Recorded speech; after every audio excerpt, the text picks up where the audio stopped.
começar mais uma entrevista do Espiritismo BH. Esperamos que você goste. As tentações de Jesus é o tema de hoje no Espiritismo BH. E para falar sobre esse tema, nós temos a alegria de receber o nosso companheiro Ellerson Márcio. Tudo bem, Ellerson?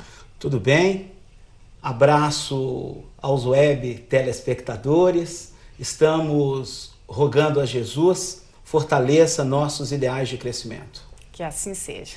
Ellerson, qual o sentido mais apropriado para o termo tentação?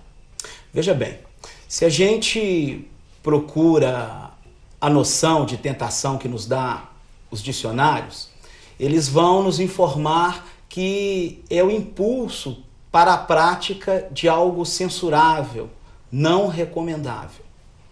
Nós temos aí, então, uma questão de valor com relação aos nossos atos. Atos que são reprováveis, atos que não são reprováveis. Entretanto, Emmanuel vai definir tentação como a atenção que nós damos à nossa malícia própria. É agasalhar os alvitres inferiores de nós mesmos. Percebemos aí que há algo dentro de nós que precisa ser analisado, que precisa ser pesquisado, à luz da doutrina espírita e bem assim à luz das recomendações do Evangelho de Jesus. Ellerson, nos primeiros versículos do capítulo 4 do Evangelho de Mateus, está dito que Jesus foi levado pelo Espírito ao deserto para ser tentado pelo diabo. Afinal, a passagem no deserto, ela é real ou simbólica? Nós vamos aprender com o Espiritismo que esta passagem é simbólica. Vale revermos agora alguns pontos que julgo importantes para a interpretação espírita dos textos evangélicos. Sim. O primeiro ponto que precisa ser sedimentado nesse trabalho de interpretação é o seguinte: é que os estudiosos afirmam que grande maioria dos textos bíblicos, Antigo e Novo Testamento, são figuras de linguagem. Sim. Por esse motivo, nós não podemos considerá-los ao pé da letra. Um outro ponto é o que devemos buscar na interpretação do Evangelho. Allan Kardec, na introdução do Evangelho segundo o Espiritismo, ele vai nos dar indicações quanto a isso. Ele vai dizer o seguinte: que o Evangelho de Jesus ele pode ser dividido em 5 partes. Os atos comuns da vida do Cristo, as palavras que a igreja utilizou para a construção dos seus dogmas, os milagres, as predições e a parte moral. E aí ele vai afirmar o seguinte: em o Evangelho segundo o Espiritismo, nós estamos buscando o pensamento moral de Jesus, o ensino moral de Jesus. Então, sob a perspectiva espírita, qualquer esforço de interpretação do Evangelho vai buscar, antes de tudo, a questão moral, a necessidade de nossa transformação interior, etc. Um outro ponto que tem que ficar bem claro é que o Espiritismo, com a sua mundividência, com toda a sua cosmovisão, ele é chave para o conhecimento do conteúdo do Evangelho.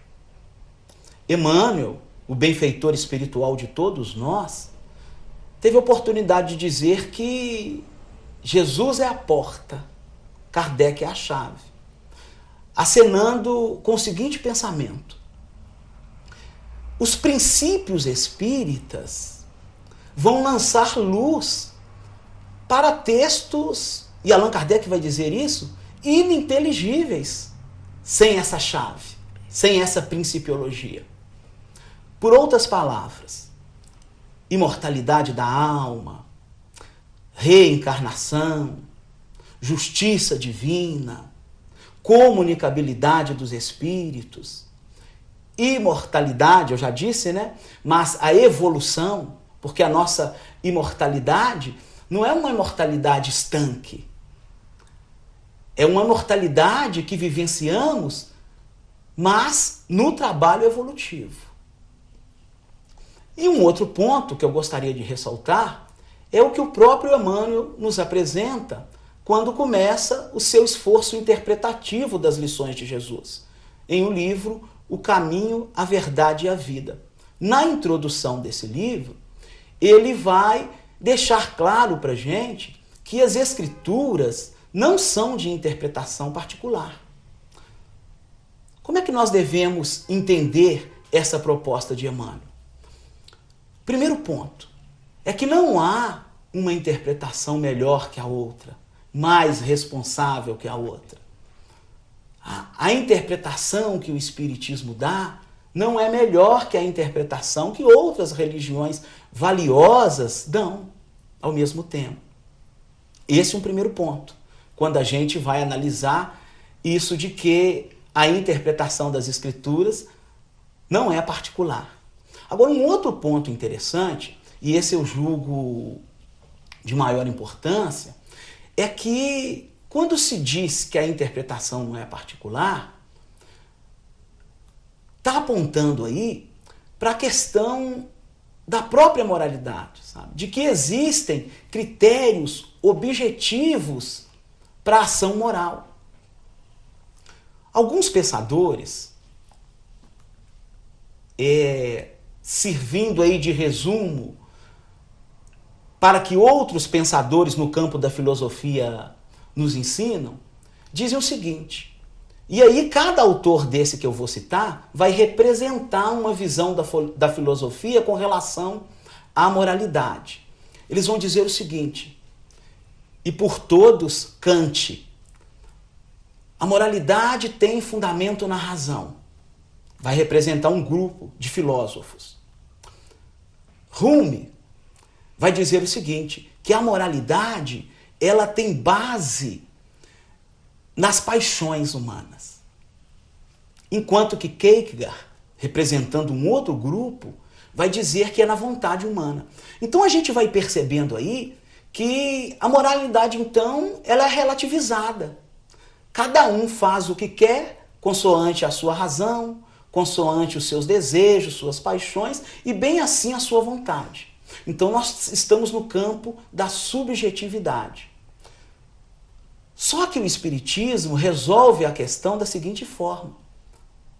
E nós vamos ver essa forma que o Espiritismo resolve a questão quando estudamos a pergunta de número 629 do Livro dos Espíritos. Allan Kardec pergunta aos benfeitores espirituais: que definição se pode dar à moral? E os espíritos respondem assim: moral é a regra de bem proceder.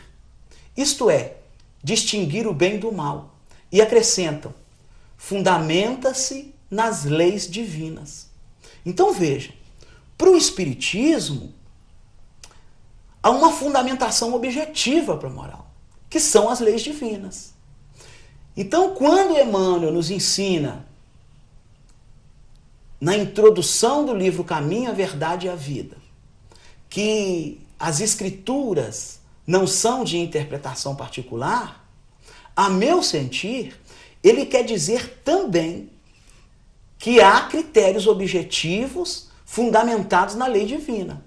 Então nós não podemos, a nosso bel prazer, distorcer a consequência das leis divinas em nossa vida.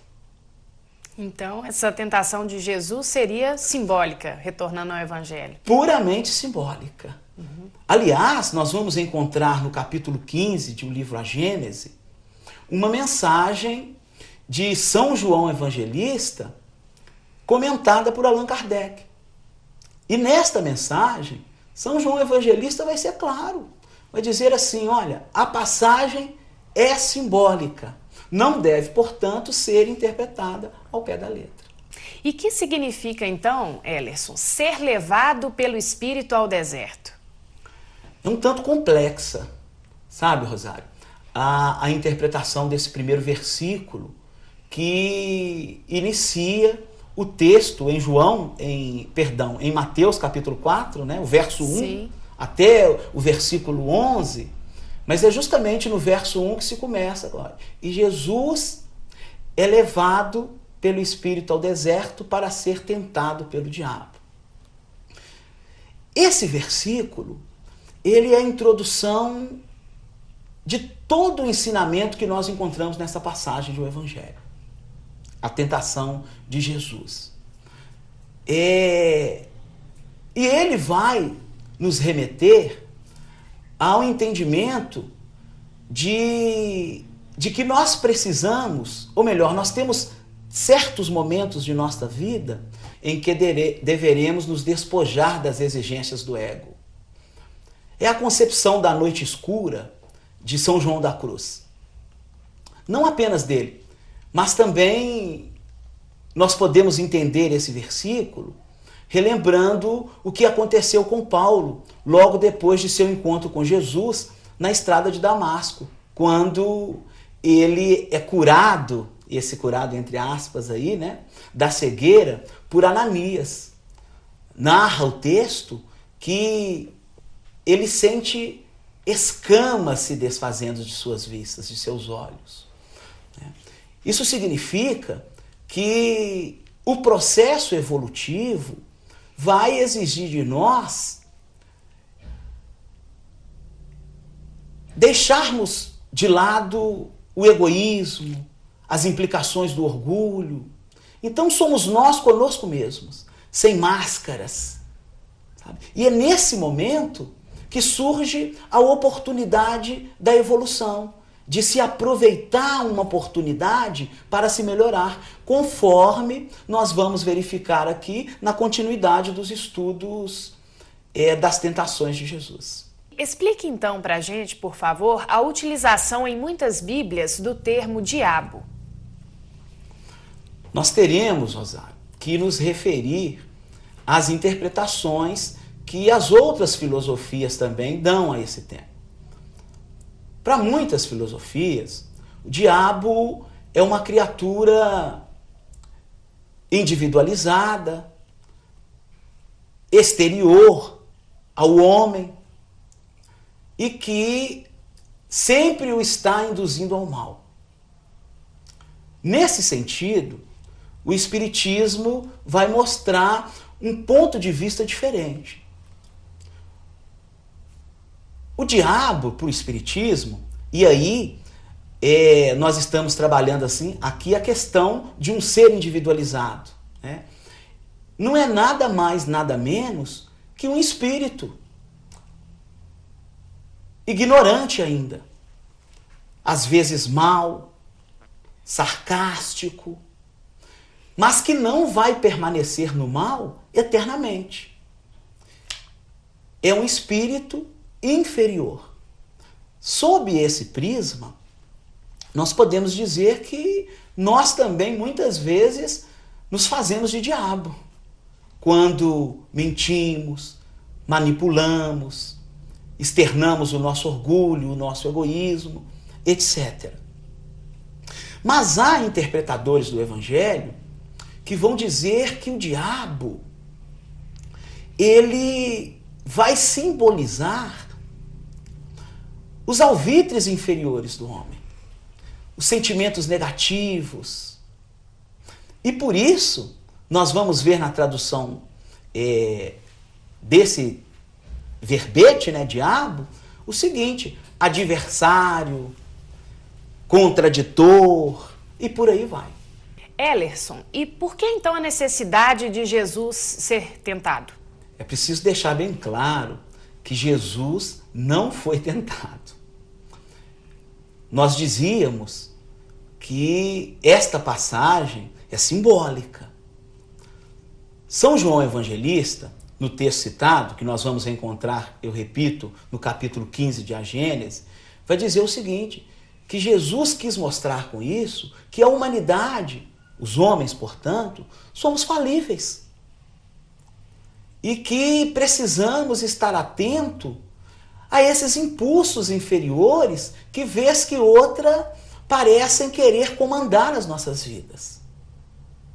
O ensino de Jesus, então, é neste sentido. Humanidade, homens, nós, somos, então, espíritos imperfeitos. E essa imperfeição é que nos leva a falir. Então, Jesus não foi tentado. A própria razão vai nos apontar para essa conclusão. Imaginemos, Jesus, espírito puro, filho de Deus. Como que ele, nesta condição, poderia deixar-se levar por questões de inferioridade? O Espiritismo nos ensina que Jesus é um espírito puro, que não tem esses problemas que nós, espíritos vinculados ainda ao planeta Terra, carregamos conosco, de vícios, de culpas, etc. Se tu és o Filho de Deus, manda que estas pedras se tornem pães. Qual o significado, Ellerson, dessa tentação e da resposta dada por Jesus? Jesus vai responder o seguinte, que está escrito que não só de pão vive o homem. Várias implicações. Eu gostaria de começar por uma linha interpretativa que nos leva a pensar o seguinte: tudo na vida depende do trabalho. A própria evolução calca-se no trabalho árduo do espírito. Essa transformação interior vai exigir do espírito lágrimas, dedicação, abnegação. E muitas vezes nós queremos fugir desse trabalho. As pedras, neste sentido, significariam as dificuldades do caminho que todos nós precisamos enfrentar. Enquanto os pães, o que resulta dessa nossa luta, desse nosso trabalho. Então percebam, muitas vezes nós queremos curtir a alegria, o resultado benéfico, sem o trabalho. E não é essa a proposta. Então, pães aqui vai significar, melhor dizendo, o pão aqui vai significar o que a gente recebe do trabalho, como resultado dessa luta. E eu estou me referindo aqui ao trabalho interior, ao trabalho evolutivo. Mas muitas vezes a gente quer receber sem ter merecido, sem ter trabalhado. Esse é um primeiro ponto. Uma outra ideia que nós podemos ver nesse versículo é a ideia do egoísmo. Então veja, nesta situação, ele estava com fome. E que precisava de saciar essa fome. Então nós podemos ter essa fome também como as necessidades materiais. E aí eu digo materiais não no sentido espiritual, mas uma necessidade dos espíritos inferiores, como nós mesmos. Aí nós queremos isso, nós queremos matar essa fome rapidamente, saciar esses nossos desejos egoísticos. Aí Jesus vem com a resposta: olha, não só de pão vive o homem. Então não só das questões materiais, e aí tudo que tem a ver com o corpo físico, que vai viver regras, etc. Muitas vezes obedecidas cegamente, de formas estranhas. É nesse sentido.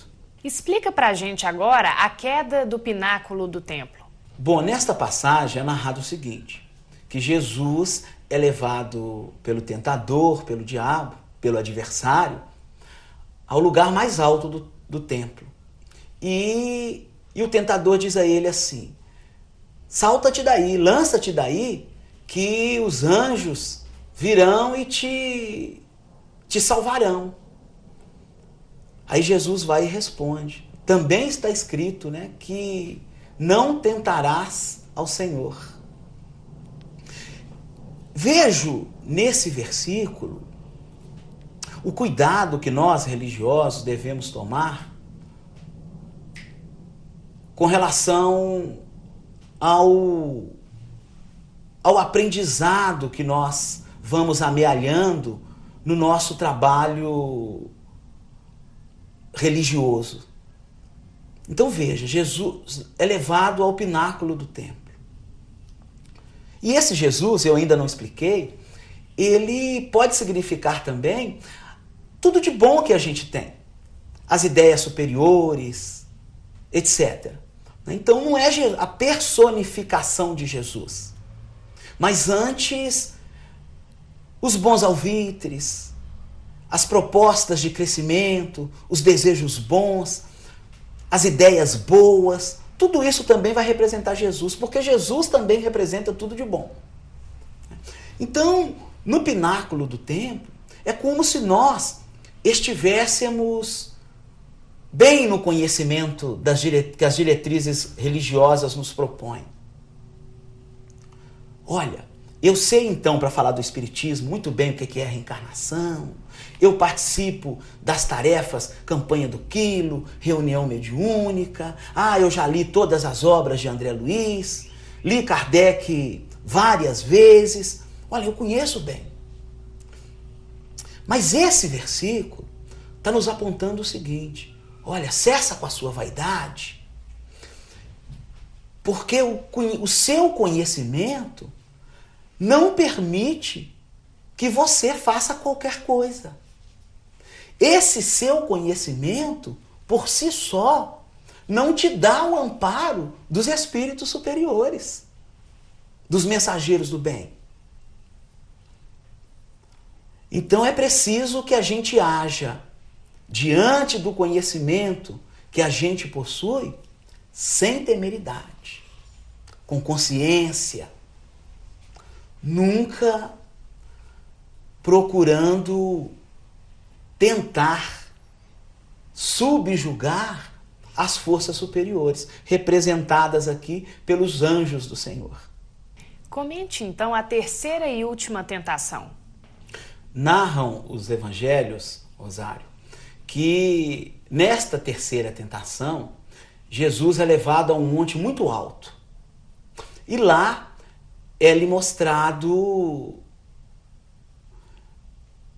todos os reinos do mundo e toda a glória desses reinos.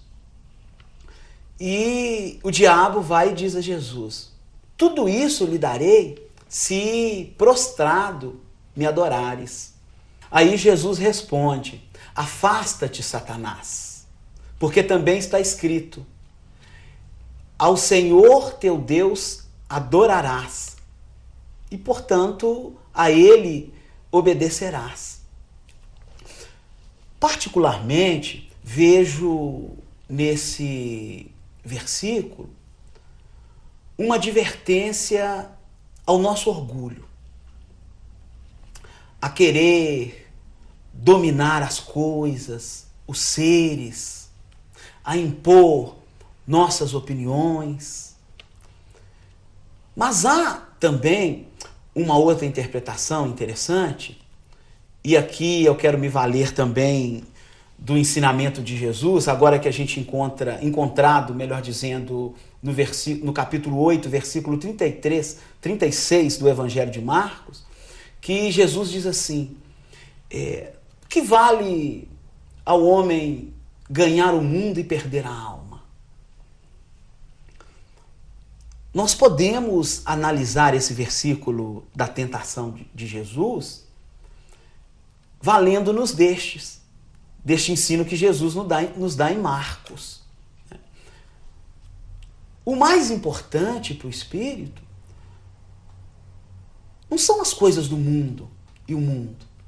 Não é a glória efêmera que a vida de seres reencarnados nos proporciona.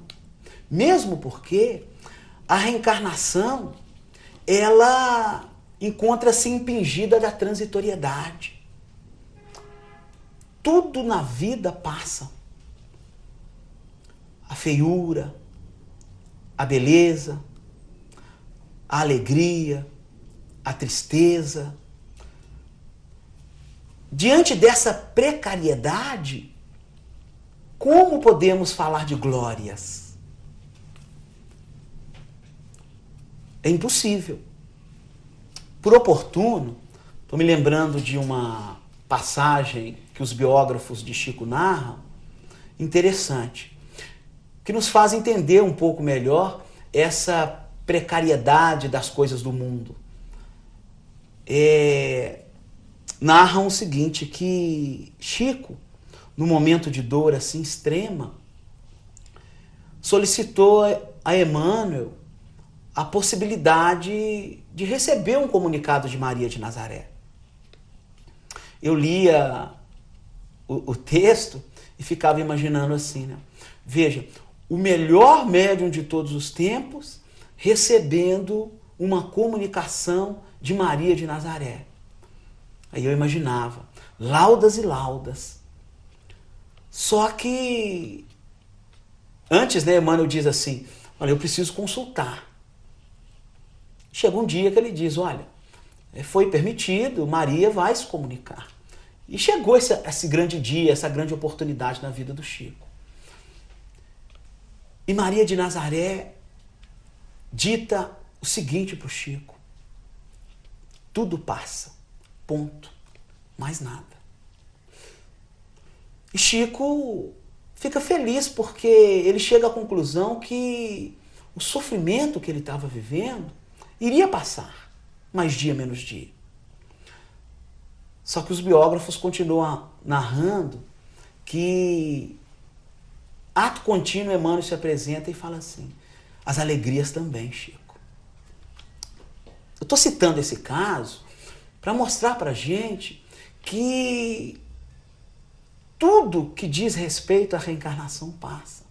Então nós não devemos colocar a todas as nossas esperanças nas coisas do mundo e em suas glórias. Porque senão estaremos nos embrenhando em caminhos escuros para os nossos espíritos e difíceis. Então nós não devemos desejar a glória do mundo, nem as coisas do mundo. Entretanto, o orgulho nos impele a isso. Por isso que Jesus vai propor que pensemos em torno dessas dificuldades próprias, tendo em vista que carregamos conosco esse fundo viciado, esse fundo sombrio, que a todo instante está nos levando a caminhos diferentes daquele que Jesus nos propôs. Então a ideia, sintetizando desta última tentação, é de nos precavermos, sobretudo, contra o nosso orgulho. E qual a sua conclusão final para este episódio da vida do Cristo? Pois é, Rosário. Eu gostaria, nessas palavras finais, de lembrar um texto que o irmão X nos traz no livro Contos e Apólogos. Ele vai intitular esse conto como a última tentação de Jesus. Então, na visão de irmão X, há uma quarta tentação que eu gostaria de trazer aqui para a nossa análise. Nesse texto, a que remeto os companheiros, ele diz o seguinte, que Jesus caminhava para a crucificação e pensava consigo mesmo onde encontravam os seus afetos, os seus discípulos, onde estaria Pedro, Filipe, e ele não os via naquele caminho. Irmão X narra, inclusive, que Jesus pensou até mesmo em Judas, na negação de Pedro. E nessas reflexões, ele consegue entender por que Pedro o traiu. Por que Judas o traiu e Pedro o negou. Num certo sentido, essa negação de Pedro não deixa de ser uma traição. E nesse instante, narra irmão X, quando Jesus cogitava dessa forma, aparece-lhe o mesmo espírito que o tentou, por ocasião destas 3 outras tentações que discutimos aqui. Vejam os senhores que irmão X está trazendo também para nós uma figura de linguagem, uma parábola, que deve ser entendida desta forma. E ele narra que o diabo se aproxima dele novamente, pela 4ª vez, e diz assim: veja, teus discípulos são fracos. Na minha leitura, tá? Não estou repetindo aqui da forma como descrita lá pelo irmão X. Veja que isso precisa ser alardeado. É preciso se diga que os seus seguidores são fracos. Aí há uma pausa nessa narração e continua, desse diálogo, melhor dizendo, entre o diabo e Jesus, e irmão X continua dizendo que Jesus, pensando nisso tudo, no alto da cruz, profere aquela inesquecível frase e advertência, né? Senhor, perdoa-os, eles não sabem o que fazem. Meditando nisso, e nesta 4ª tentação, que é a exigência do perdão nas nossas vidas, a gente vai entendendo que precisamos, na prática do bem, na vivência do amor, de abnegação. Negar-nos a nós mesmos. Negar a esses desejos inferiores, os alvitres, e aí no dizer de Emmanuel, inferiores também, né, que nós agasalhamos. Ellerson, nós gostaríamos muito de agradecer a sua participação aqui conosco no Espiritismo BH. Certamente foram muito elucidativas as suas colocações e rogamos a Jesus que você continue trabalhando aí conosco, né, nessa doutrina espírita que para nós é tão maravilhosa. De nossa parte, agradecemos a oportunidade do trabalho, ao mesmo tempo que evocamos as nossas deficiências, os nossos limites. E, por último, gostaria de dizer que continuamos a rogar a Jesus fortaleça os nossos ideais de crescimento. Que assim seja. Então, o que achou desta entrevista? Dê a sua opinião acessando o Fale Conosco. Até breve!